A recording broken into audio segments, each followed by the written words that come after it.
What's going on, peeps? It's Wrath here, hanging out today playing some I Drew Heroes on the old account, the oldest account. And today, what we're going to talk about is obviously the new events. We've got new stuff going on, a couple new things have changed. The Dark Arthindol rework's out, Ada's in the shop, lots of new stuff. Before we jump into talking about things, just public service announcement. Okay, to all the people who comment, like when a new update day arrives, like, oh dude, Oberon's out, or dude, you know Ada's in the shop.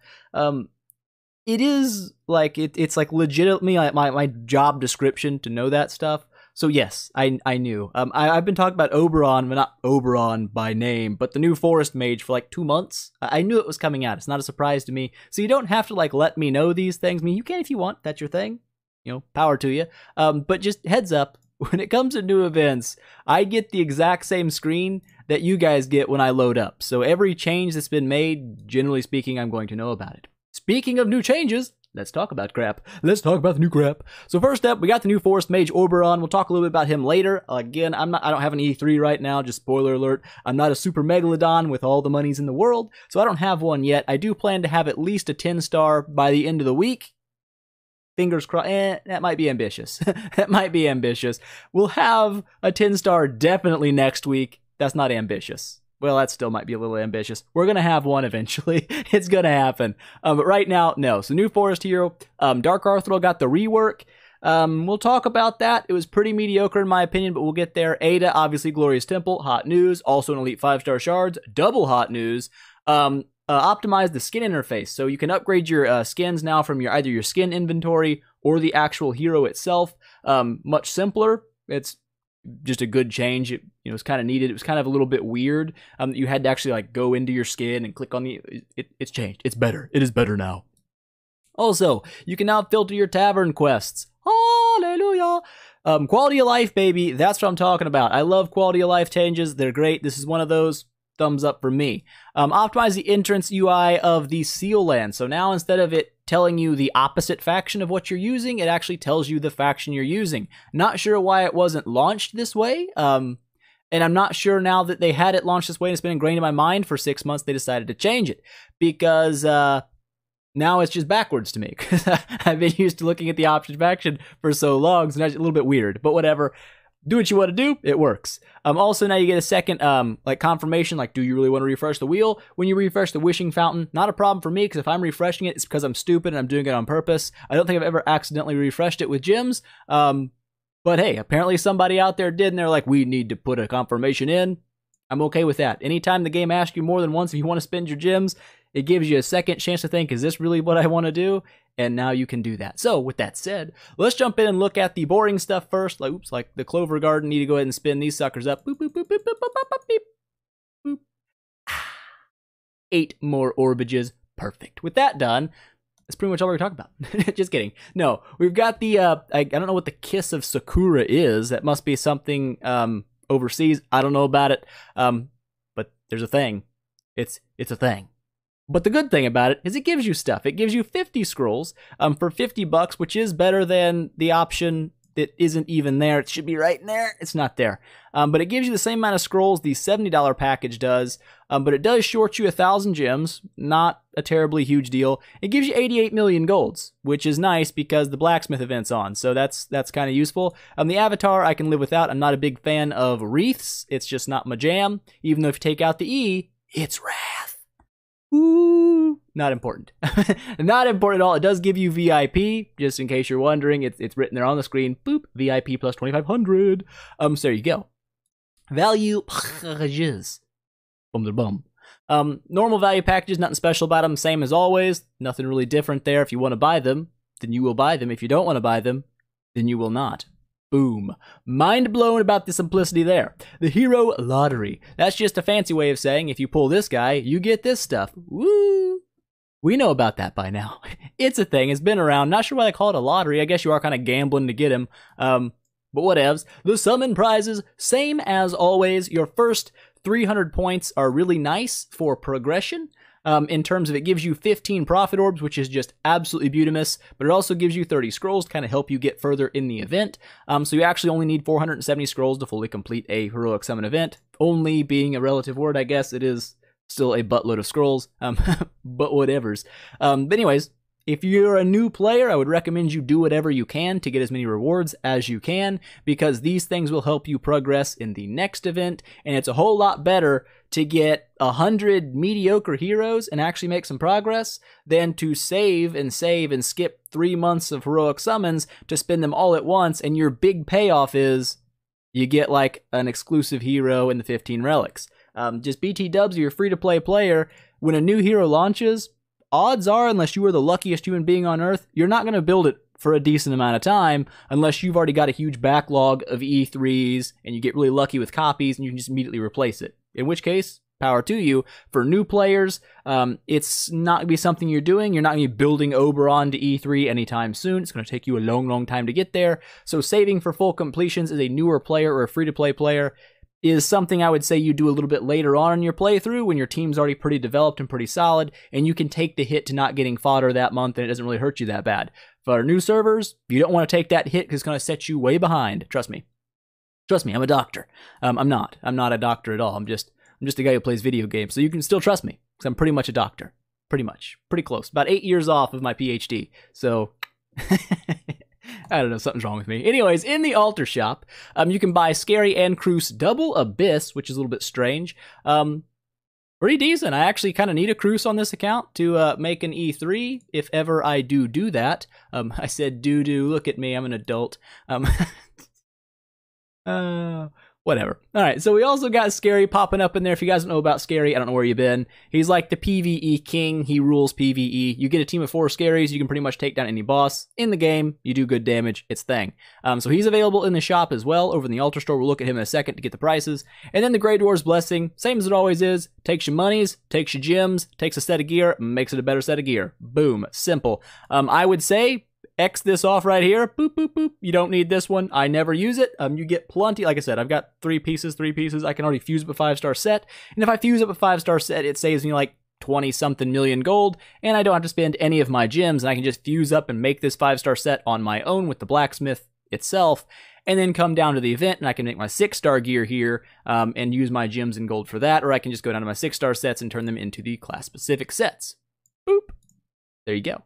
There you go, simple stuff. We know about this, so throat clearing. Let's talk about stuff. First up, we'll go over the Dark Arthindol changes, even though they weren't, in my opinion, all that great. Boop. It's Dark Arthindol! Not the hottest woman in the world, maybe the most evil. So we'll give her that, but she's not really any different. Her stats didn't seem like they changed at all. I could be wrong there. I don't think they did. I don't think she got a lot of a change here much. Like, there's a little bit of changes, but it's nothing like Asmo's rework, where Asmo went from being like, nobody used Asmo to Asmo's now very viable. Dark Arthindol did not get that same attention in my professional PvP wizard opinion, because obviously I'm a PvP wizard, because, I don't know, I do PvP like once a day, so come on now. Anyways, so the one thing that was changed here that looks like to me, because I never had a Dark Arthindol before, never really cared to have one before, is she was given a reduced damage buff when she casts her active skill. Actually pretty useful, because she was super easy to nuke to death, like really fast before, and it was one of the reasons it was kind of useless to have one. Like, yeah, you got a Dark Arthindol, and then she's dead at round 2, and it's like, wow, there goes your Dark Arthindol. At least now, if she gets that active skill off, which she should, Energy Artifact most likely will be what you run on her, at least she'll probably have a good chance to stay alive to get another cast off. Probably. Most of the time. But anyways, her basic attack, I believe, was changed. It now reduces the target's energy by 50 and has a 100% chance to petrify the target for 1 round. The petrification, meh.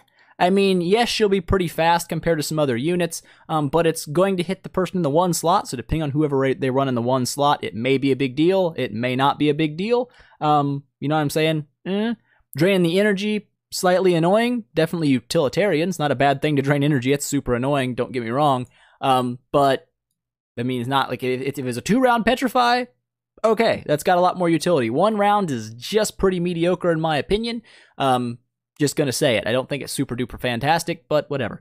Anyways, this passive here I believe is largely unchanged. It seems to be the same as it used to be. Could be wrong there. It might have been buffed a little bit. Like I said, I never built one before, didn't care to, and I'm still not going to. But I mean, it looks the same to me. It doesn't feel any different. And the last passive here was definitely changed. For every 3% of HP she has lost when she takes damage, she boosts her own attack by 3% and 5% skill damage for 6 rounds, and she also gains 10 energy. So she does feed herself skill cast more often, which is not bad. It helps her keep, reduce damage up. It helps keeps her alive. The damage increase, she does more damage, at least in my experience. I didn't fight a lot of them before because not a lot of people had them. But she was dropping around 9 to 10 million damage when I fought her before, pretty consistently. Of course, it was a 15-round battle because most of the time my Valkyrie just didn't care to die, and she just kind of stood there and took punches in the face forever, and that's what it ended up being. But I wasn't blown away. Honestly, when I fought her, I didn't really feel like it was a huge, impressive change to Dark Arthindol. Now, how she works in the top-tier GVE, $40,000 account people stuff, I don't know. I'm never going to know because I'm not going to spend that much money. So it doesn't really affect me or matter to me if she's super duper great in the super duper late game teams with the super duper late game artifacts that I does not have. I'm not going to build one. It's not going to be a thing. I wasn't impressed enough by her to think I'm going to build one. Whereas when Asmodale got reworked, I was like, yeah, I want me an Asmo now. 100%, I'm going to build an Asmo. It's going to happen. On one of my accounts, probably going to be a PvP account. This guy's probably going to get a build. Won't be right away, but down the road, he's probably getting built. Looks cool, and now he's actually pretty useful, so I'm down. 100% down with that action. With that said, the big thing everyone wants to talk about probably, before we go and do a little battle, I guess, against the Dark Arthindol to, see things, is Oberon. Now, Oberon, I feel like, was ripped off of Oberon on Warframe. 92% sure that's exactly what happened. I seen something before, and I was like, this is who this guy is. And then it left me. Like, I was like, this is what this guy looks like. And then, other than the Warframe guy, I had a different picture in my head. Oh, Loki! That's what... He looks kind of like Loki off of Thor. Like, not a bunch. But it's there. It's there. I can see it in my brain holes. But with that said, the more important things here is speed. He is 1 speed point slower than a Dark Arthindol. 1 speed point slower than I believe Michelle, but he is faster than Valentino by like 2 speed or something like that. So if you build them both the same, Oberon goes first. And why is that important? Because he has crowd control, and that's important. At least I believe he does. I haven't used one yet, so I don't really know. So I'm not going to jump in for myself and be like, this is exactly how he works. Listen to me. Because, I don't know, I'm guessing just as much as you are until I get mine built. So anyways, first up, Oberon summons Vines to attack 3 random enemies. The first target takes 185% of his attack as damage and twines it for 2 rounds. I'm assuming twine is just his form of crowd control where it can't move. That's my guesstimation. I don't have one. I don't know. If I'm wrong, sue me, I'm wrong. We'll know for sure in a few days when the whales are like, look, I've got an E3 Oberon. Well, congratulations. I don't have one yet. But also, the second target deals 225% of attack as damage and sows seeds. Those seeds sprout 1 round later, and they twine the target for 2 rounds. So it's delayed. You get a round of delay there, and the final target takes the most damage, 265% of his attack as damage, and also sows seeds, but those take 2 rounds to sprout, and they're going to twine the target for 2 rounds. Essentially, an active skill cast of Oberon is going to pretty much crowd control somebody immediately, and then 2 other units are going to get crowd controlled in the consecutive turns, just kind of popping up and be like, surprise, you're crowd controlled. Now, I feel like this is going to be really annoying for upsetting the flow of your team if your team revolves around getting skill casts together to really compound your damage. This might upset that a little bit because you're going to be getting crowd control that is delayed, and it kind of just pops up and it's like, screw you. So it could be a little bit annoying there, but we'll move on and talk about some other stuff here. His basic passives here, HP, attack, speed, but also it boosts his effective being healed by 30. So when he's healed, he takes 30% increased healing, which is not bad. That's pretty nice, especially if you're running with something like a Bell Rain. That's pretty great. I feel like you might see this guy spring up in a couple Redemption teams, just because Redemption's pretty good right now. You've got Ormus with already pretty powerful healing. This guy gets an extra 30% of that healing, which is just kind of nasty. We'll talk about that a little bit more here in a second. But his second passive here is basic attack, has a 100% chance, so it's going to sow seeds on a random enemy. So somebody random on the enemy team, not the 1 slot guy. Well, 1 out of 6 times it's going to be that guy. But they sprout in 1 round, but they only twine the target for 1 round. Now, that's a little bit weird to me. If it happens like right after the round ends, like when the new round starts, the twine kicks in, that could be annoying because you could potentially twine someone faster than yourself and actually cause them problems the next round. Not sure how it's going to work out. If that's how it works, doesn't seem bad. Because you could twine like an Ada and kind of skip her turn that round, which would be pretty annoying for an Ada, but it's something that could happen. But also the final passive here, whenever a foe is twined, restores self by 150% of his attack as HP. Remember, that's buffed by 30% from his passive over here, so he actually gets a better heal. Increases his own attack by 20% for 6 rounds. Not bad. And poisons 3 random enemies by 100% of his attack as damage for 6 rounds.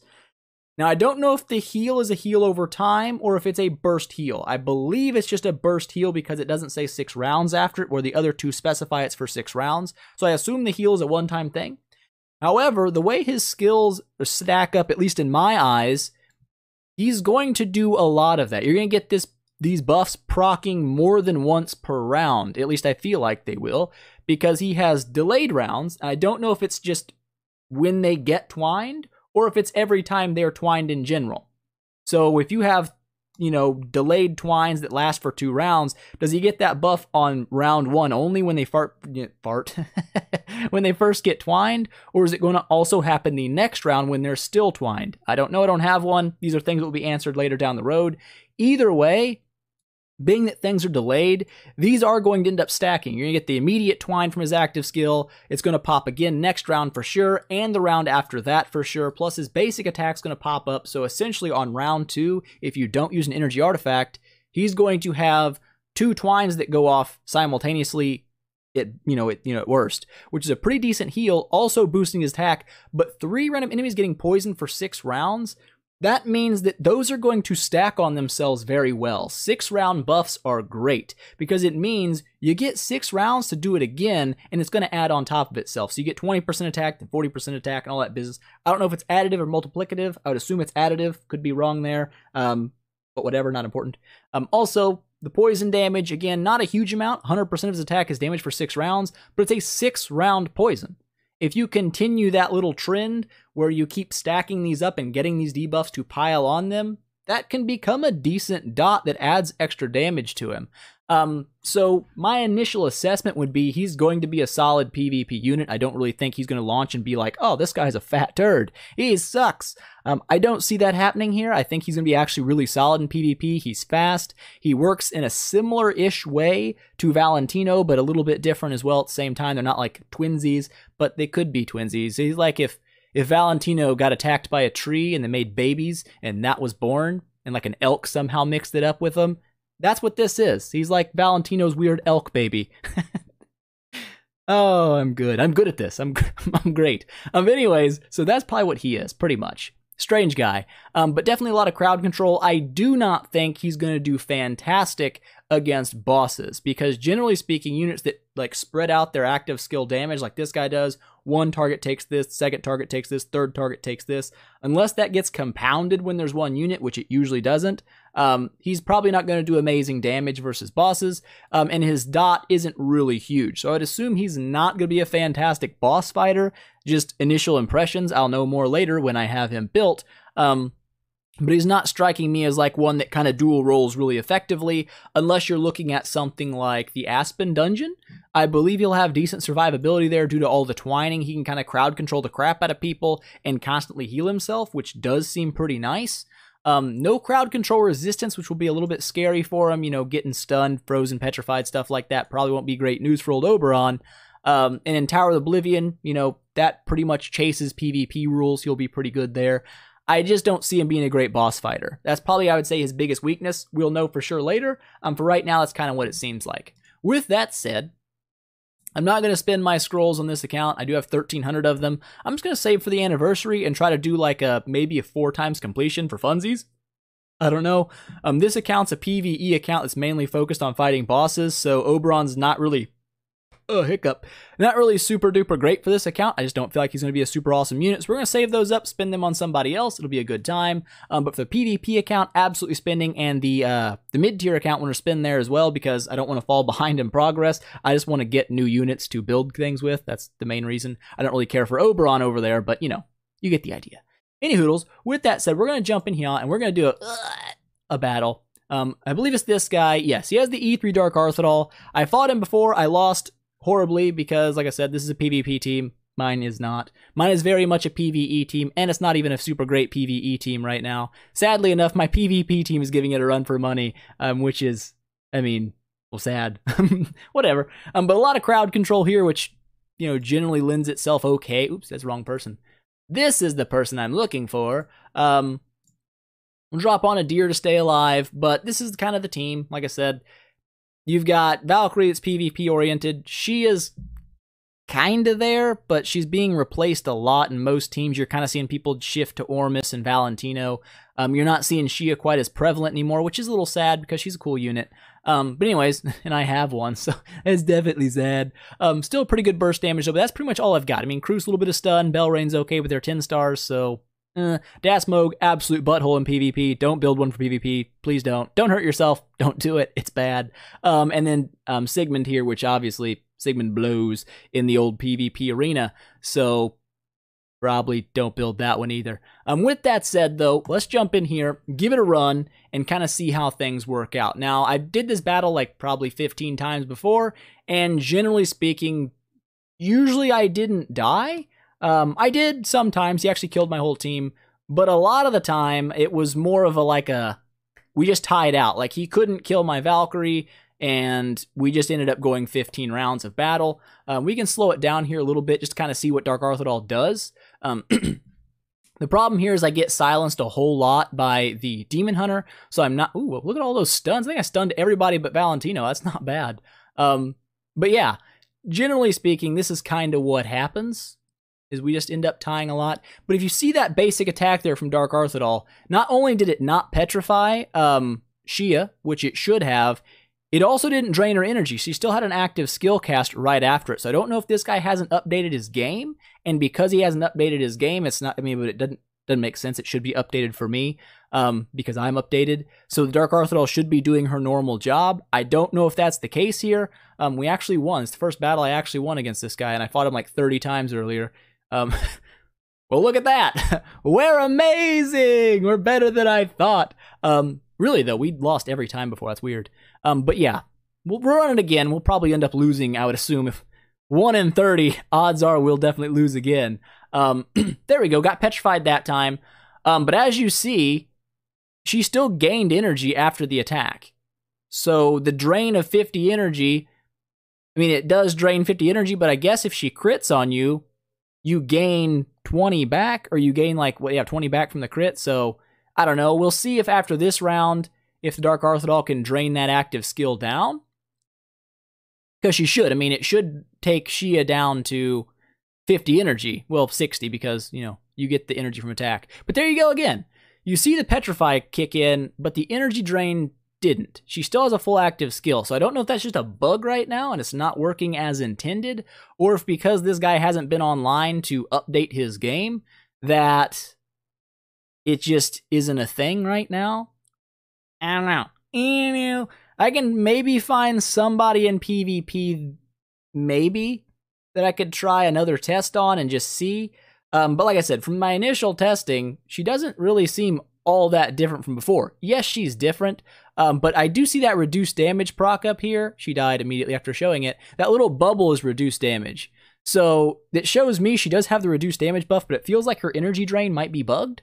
I don't know. I could be wrong. We'll test it again. There might be a hot fix for it, or I might just be stupid and, I don't know, missing something. I don't know. I don't know. I don't know. We're going to win again, which is just stupid because I literally lost 30 in a row. Whatever. I'm not going to worry about it. We're going to take our W and we're going to be happy with it. Because you don't get mad about winning. That's for losers. Losers get mad about winning. Yeah, I'm not really seeing a great big difference here. Let's try and find somebody in PvP perhaps that has loaded up the game. And just see if it's a little different. Ooh, there's Dark Arthindol. What would you look at that? Now we're going to get smoked on 110,000%. I mean, it's a GVE team. We're already wrecked. We got Ada, we got Aspen. Already bad news bears for old Wrathy, but, you know, well, has this guy got a Dark Arthindol? You, of course, don't. How about you? Do you have one? Of course you don't. That would just be fantastic for me. So top, get ready to get a free win here. You're totes welcome. But we're going to try and see, watching this in slow-mo of 1x speed, if we make it that long. So she drains the energy with her active skill, which she did before. That's nothing new. Good lord. Good lord, people. But I do want to see if she drains... There we go. She drained it that time. So that's weird. Because she didn't drain it when I fought the other dude. I don't know why that is. But it definitely took place. 100% it happened. We're almost to beat this guy, as you can see. He's really struggling to take me down. We're top tier, okay? We don't play around on this account. We're pretty much the best there ever was. Look at this. He didn't even know what he's doing. He's like, we'll maybe almost kill this Valkyrie, perhaps. But it's not even close, all right? We all know who the real winner is at the end of the day. And it's definitely me. 100%. Boop. Oh, she's still going. Look at that. And she's dead. Nope, she's not. You guys suck. Okay, she's dead now. She lasted for a while. Good go, Valkyrie. Well done, Valkyrie. Almost had him. Super close. Probably one of the closest matches I've ever done. But as you can see in this GVE lineup, the only units that really did less than Dark Arthindol in damage, at least, were Michelle and Belrain. But as you can see, at least they provide something for the team. Belrain has decent... Belrain down here. Michelle's got the heals and the crowd control, which is pretty nice. She has crowd control as well. But the damage is still pretty meh. Like, I'm just gonna say it. I don't think the Dark Arthindol rework, quote-unquote, was really much of a rework. I feel like it was more of a slight tweak, and I feel like it's not a bad deal that it was as slight as it was, being that she is incredibly easy to build.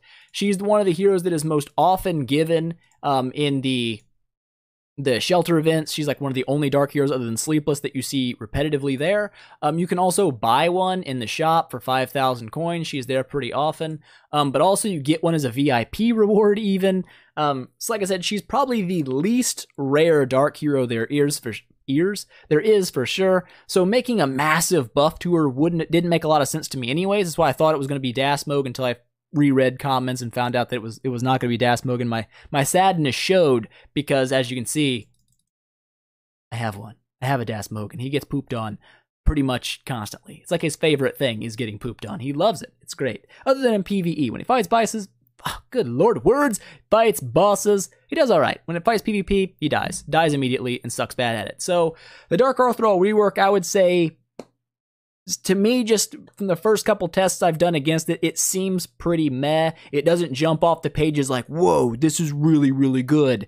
It's not like Asmo. When Asmo got that change, the first time I fought on Asmo, I was like, whoa, this dude's gone places. He is now actually a threat. And then when you see his PvE performance, and you're like, dear God, this guy's gotten a buff that's just insane. They even had to tone the guy back down a little bit because he was destroying people in like the tower, the guild bosses, even in the campaign, I heard. So... I mean, I don't think you're going to get an update tomorrow that's, nerfing Dark Arthindol back down. I think she's going to be pretty much as mediocre. I mean, she got better, don't get me wrong. She's definitely better than before, but it's not a big deal. It's not a meta shifter. It's not a, oh my gosh, everyone build Dark Arthindol. Like I said, could be wrong. No one's right 100% of the time, but I'm like 99.697% sure that she's not going to be like super meta. I don't think that rework was meant for that. It just brought her back up to being not terrible trash. And now she's like less terrible trash. And I would say almost more of a support unit for your team than actually like a mainline unit. That's just the way I see it. Because if you're building a dark unit and it's your first dark unit, you're not building Dark Arthindol. She didn't get that kind of buff. You're still going Aspen. You're still going Mim. She's going to be like the support unit you build after that to get some more crowd control if you don't build a second Mim or a second Aspen because they're just better. Same thing with Light. Like, in Light's case, you should probably still build Ada first because she's a freak. But if you built an Asmo first, it's not that bad of a choice. He's still a freak beast.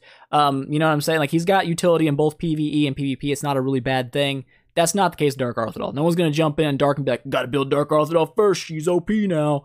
It ain't going to be a thing.